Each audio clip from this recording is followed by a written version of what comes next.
யோகாசனம் அப்படிங்கிறது ரொம்ப ரொம்ப நல்ல ஒரு எக்ஸசைஸ் தான். ஆனால் இந்த யோகா வர்மா இதுக்கெல்லாம் ப்ராப்பராக ஒரு குரு இருக்கணும். குரு ஆசான் யார்கிட்டயா இருந்து நம்ம கற்றுருந்தா மட்டும்தான் அதை முழுமையாக பர்ஃபார்ம் பண்ண முடியும். ஏன் அப்படி சொல்கிறேன் அப்படின்னா, என்கிட்ட ஒரு பெரியவர் வந்தார். ஒரு சைடு ஃபுல்லாக வீக்னஸ்ஸு, கையெல்லாம் நடுங்குது. அவங்களுக்கு இப்போ என்னெல்லாம் பண்ணுது சொல்லுங்க? இந்த கை வரல. கை வரலன்னா மூமெண்ட்லாம் பண்ண முடியுதுல்ல? வேற என்ன பண்ணுது? கை வலிக்குது, இங்கே வலிக்குது, இந்த மொழியிலேருந்து இது வலிக்குது, இந்த கால் வலிக்குது, கால் ஃபுல்லாக வலிக்குது, கை கையும் வலிக்குது. மதமதப்பு இருக்குதா? மதமதப்பு இந்த ஒரு வரலையும் மாத்திரம் மதமதப்பு, இந்த பாக்கி வரலாம் இல்லை. இந்த ஒரு வரலையும் மாத்திரம் தூக்குங்க. சரி இருக்குங்க. அவருக்கு பிரெயினை எம்ஆர்ஐ பார்த்தோம் அப்படின்னா அவருக்கு மூளையில் கொஞ்சம் சுருக்கம் இருக்குது. சரி, இதுக்கு என்ன ரீசன் அப்படின்னு பார்த்தா, அவருக்கு செர்விகல் ஸ்பாண்டிலோசிஸ் சிவியராக எல்லா டிஸ்க்லையுமே கம்ப்ரெஷன் இருக்குது. நார்மலாக இந்த மாதிரி கம்ப்ரெஷன் இருக்குன்னா எங்கேயாவது அடிபட்டுருக்கணும், இல்லை எதையாவது விழுந்துருக்கணும். அவர்கிட்ட ஹிஸ்ட்ரி விசாரித்து பார்த்தா அவர் யூடியூப் பார்த்து சிரசாசனம் செஞ்சாராம். அந்த இது தலையில் நிற்கும்போது கூட யாரும் நிற்கணும்னு உங்களுக்கு யாரும் சொல்லலையா? தனியாக நிற்பேன் நான். அன்னைக்கு எப்படியோ தவறுதலாக விழுந்துட்டாங்க, இல்லாட்டி நிற்பேன் நான். டெய்லி 5 நிமிஷம் நிற்பேன். இன்னைக்கு நின்னீங்களா?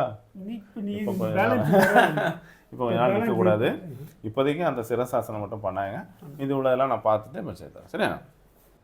இந்த சிரசாசனம் அப்படிங்கிறது ரொம்ப கேர்ஃபுல்லாக நம்ம எல்லா மசிலேருந்து உடம்பு கோஆர்டினேட் பண்ணால் மட்டும்தான் ப்ராப்பராக நிற்க முடியும். அவர் ட்ரை பண்ணி நிற்கும்போது ஸ்லிப் ஆயிடுச்சு. அந்த ஸ்லிப்பானோட விளைவு அவருடைய கழுத்தில் எல்லா டிஸ்கிலையுமே ப்ராப்ளம். நீங்கள் அந்த எம்ஆர்ஐ ரிப்போர்ட் ஷோ பண்ணுற சைடில் நீங்கள் பாருங்கள். ஸோ இவ்வளோ சிவியரான ஒரு ப்ரொட்ரூஷன். ஸோ அதுக்கு நம்ம அவர் இதுதான் ரீசன் அப்படின்னு சொல்லும்போது, ஆமாம் எனக்கு அந்த அதுக்கப்புறம் தான் தெரிஞ்சுது. ஆனால் எம்ஆர்ஐயில் இப்படி இருக்குது அப்படின்னு சொல்லி பதறினார். ரெகுலராக அவருக்குள்ள ட்ரீட்மெண்ட் இதெல்லாம் நமக்கு இருந்தாலும் இந்த மாதிரி உள்ள யூடியூப்பை பார்த்துட்டு யோகா பண்ணுறது, வர்மா பண்ணுறது இதெல்லாம் ரொம்ப ரொம்ப தவறு. எப்படியுமே ஒரு மாஸ்டர், அதுவும் 65-70 வயசுக்கு மேலே போய் சிரசாசனம் அப்படிங்கிறது தேவையில்லை. நம்ம வேறு நிறைய ஆசனங்கள் இருக்குது, அதெல்லாம் கூட ப்ராக்டிஸ் பண்ணுவோம், பிரச்சனை இல்லை.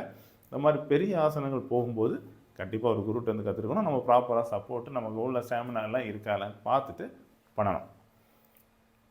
இதில் இன்னொரு பாயிண்ட் நீங்கள் நோட் பண்ண வேண்டியது, அவருக்கு செரிப்ரல் அட்ரோபி இருக்குது. அதுக்கு காரணம் கழுத்தில் அவர் அந்த டிஸ்க் ப்ராப்ளத்தை கவனிக்காமல் விட்டது தான்.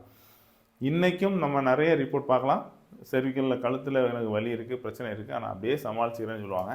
இந்த சமாளிக்கிறவங்களுக்கெல்லாம் ஒரு 5-6 வருஷத்துக்கு பிறகு பார்த்தோம் அப்படின்னா இந்த மாதிரி மூளைக்கு போகக்கூடிய இரத்த ஓட்டம் குறைஞ்சி அதனால் மூளை சுருக்கம் நிறைய இடங்களில் வரதை நம்ம பார்க்குறோம். ஸோ இந்த மாதிரி கழுத்தில் வலி வராத அளவுக்கு, இந்த மாதிரி ப்ரொட்ரூஷன் வராத அளவுக்கு பார்த்துங்க. வந்துட்டு அப்படின்னா உடனே அதுக்கான சிகிச்சையை எடுத்துடுறோம். இப்போ இந்த பெரியவர் எடுத்துக்கிட்டோம் அப்படின்னா, சரி விழுந்த உடனேயாவது அதுக்கான ப்ராப்பர் ட்ரீட்மெண்ட்டை பார்த்துருந்தாருன்னா இந்த அளவுக்கு மூளை சுருக்கம் வந்திருக்காது. நிறைய பேர் என்கிட்ட கேட்குறது, நாங்கள் நிறைய ஆயுர்வேதா ட்ரீட்மெண்ட்லாம் எடுத்துருக்கோம், ஆனால் அந்த டிஸ்க் ப்ராப்ளம் எங்களுக்கு பெரிய அளவில் சாட்டிஸ்ஃபைடாக இல்லை அப்படின்னு. நம்ம ட்ரீட்மெண்ட்டில் ப்ராப்பராக வர்மா முதல்ல பண்ணி அந்த டிஸ்கை அலைன் பண்ணி கொண்டு வரும்போது இந்த கம்ப்ரெஷன் இருக்காது. கம்ப்ரெஷன் இல்லை அப்படின்னா இந்த மாதிரி பிரச்சனைக்கு வாய்ப்பே இல்லை. ஆனால் இது ஒரே நாளில் நடக்காது. ப்ராப்பராக அலைன் பண்ணுறோம், வர்மா கொடுக்குறோம், அந்த டிஸ்கெல்லாம் அலைன் பண்ணிவிட்டு நம்ம மசாஜ் இதெல்லாம் போய் அந்த இன்ஃப்ளமேஷனுக்கெல்லாம் மருந்தெல்லாம் கொடுக்கும்போது கண்டிப்பாக அவருக்கு நல்ல ஒரு தீர்வு கிடைக்கும். அதே மாதிரி எப்போவுமே நம்மளோட ஸ்பைனல் கார்டில் எந்தவித இன்ஜுரி இல்லாத அளவுக்கு நம்ம பார்த்துக்கணும். அன்எக்ஸ்பெக்டடாக நமக்கு ஆக்சிடென்ட் இந்த மாதிரி ஆகுறது வேறு விஷயம். ஆனால் ஜிம்மில் போய் வெயிட் லிஃப்டிங் ப்ராப்பராக பண்ண தெரியாமல் பண்ணுறது, தலைகளை நிற்க தெரியாமல் இந்த மாதிரி சிரசாசனம் பண்ணுறேன்னு சொல்லி மாட்டிக்கிறது, இதெல்லாம் நம்ம கண்டிப்பாக அவாய்ட் பண்ணணும். ப்ராப்பரான ஒரு கோச்சை வச்சு இதெல்லாம் பண்ணோம் அப்படின்னா இந்த மாதிரி தவறுகள் நடக்காது. எனிவே அப்படி ஒரு தடவை நடந்துருச்சுனாலும் அது சாதாரண வலி மாதிரி நாளாக கடத்திட்டே போனீங்க அப்படின்னா அந்த சிவியாரிட்டி அதிகமாகி நர்வ் கம்ப்ரெஷன் அதிகமாகும், ரத்த ஓட்டம் ஒழுங்காக ப்ராப்பராக கிடைக்காது. ப்ரொலாங்காக நம்ம இருக்கும்போது இந்த மாதிரி கை நடுக்கமாகட்டும், மயக்கம் வரதாக இருக்கட்டும், மூளையில் உள்ள செல்ஸ் டேமேஜாக இருக்கட்டும், இதுக்கெல்லாம் காரணமாகிடும். ஸோ எப்போவுமே அடிபடக்கூடாது, பட்டால் அதுக்கு ஒரு சிகிச்சையை உடனே எடுத்துருங்க. பேலன்ஸ் கிடைக்குதான்னு பாருங்கள்.